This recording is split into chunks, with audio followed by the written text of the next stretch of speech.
Hey friends, welcome to the Friday check-in with Happily Even After Betrayal with Life Coach Jen. I'm so glad you're here. Anyways, a few things. I'm going to start off talking about my podcast, and I talked about it a lot last week about Taylor Frankie Paul.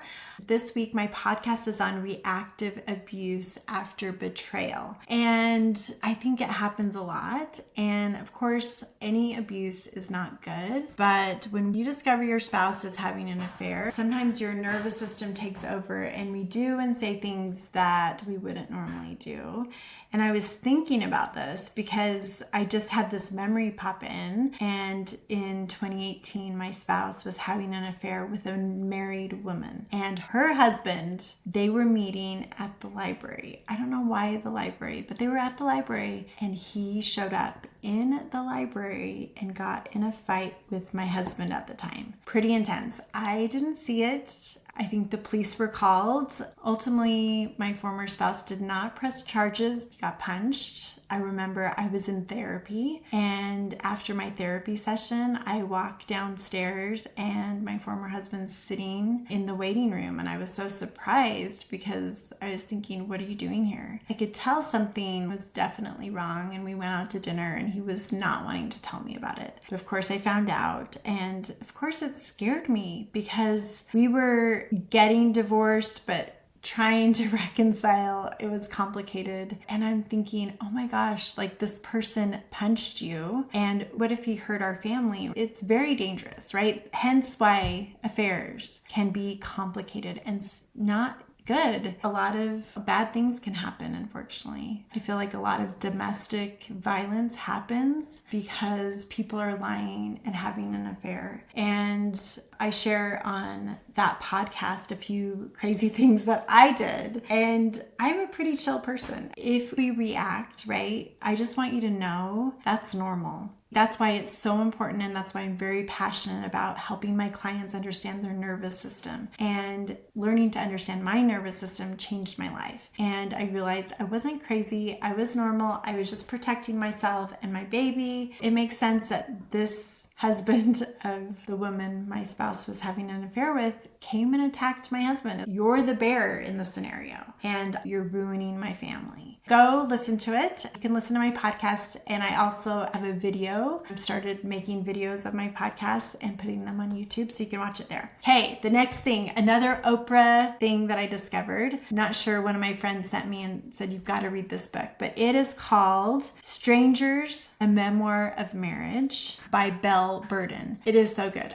I don't read, I listen to books, so I listened to this book on Spotify, but I'll show you the cover of it. I listened to it literally in 2 days. It wasn't that long, but it was that. If you can see that, is the cover. It just talks about her spouse, how her marriage ended. And it talks about they had a prenup, and he, in my opinion, screwed her over, totally took advantage of her. But reality is, so often women, now I know women also have affairs, but in my case, I'm a woman. My spouse had multiple affairs, and I was fortunate. I was very involved in our finances, and I'm so grateful for that. But so many women aren't. And the thing I would do is encourage you to be more aware of your finances and what that looks like, how much your bills cost, how much it costs to run your family and your household. Make sure you have a credit card in your name. I have a friend, she still can't get a credit card in her name because she never built any credit all the time she was married. Things like that are complicated and really put women especially at a disadvantage, especially for those of us that chose to stay at home. That's what I did. And so now I'm starting this new career in my 50s, and I'm really grateful. I love being an entrepreneur. I love coaching. So I'm super thrilled about it, but it is complicated. I don't have a company that pays my insurance. I have to do that myself, and it's expensive. All these things that I've had to learn, I don't have someone putting money into my 401k or things like that. Being an entrepreneur is a little different than working for a company. But for me, I want that for my flexibility. I couldn't envision myself going to a 9-to-5 job. Regardless, I think it's such a good book. Oprah interviewed her and she's been on the Drew Barrymore show. They're going to make a movie out of this book and it's going to be a good one. If you like books, it just resonates. Her husband walked out on the family and I resonate with that so much because it feels very familiar. It feels like what happened in my marriage. Go read the book. Highly recommend. I just thought I'm going to share a few testimonials that I've received in the past few weeks because it's hard to take my word for it. Coaching will change your life. I just want to share what a few of my clients said. This is Mike. He says, what were your top 3 takeaways from my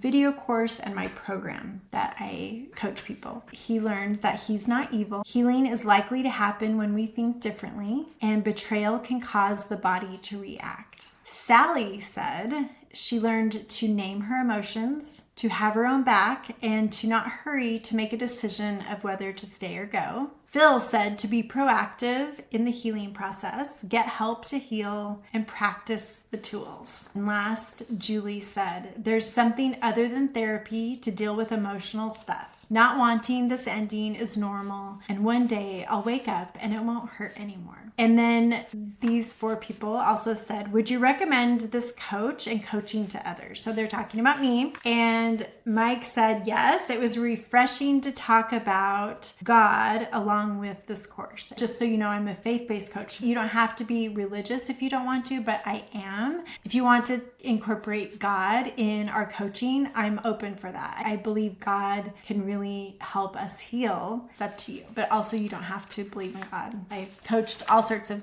types of people. So yes, to help, it helps you not be so crazy. Agree. Phil says, Zoom coaching from a trained betrayal expert with personal experience coupled with homework complements my other weekly healing activities. And Julie says, yes, because it has actually helped me the most and the fastest. So thank you guys for those testimonials and hopefully that was helpful. Lastly, I just want to say, I know healing from betrayal is complicated. It's just know you're not alone. I know you might feel alone, but you're not alone. And there are lots of other people experiencing something similar. That's why I love this book so much. It really helps connect you. And there's no rush to make decisions. And it's important to get help to speak the unspeakable. It's going to be helpful for your healing. It's Good Friday. Also, another term they call it is Holy Friday. And I think it's a weekend with Easter happening on Sunday of reflection, of remembrance of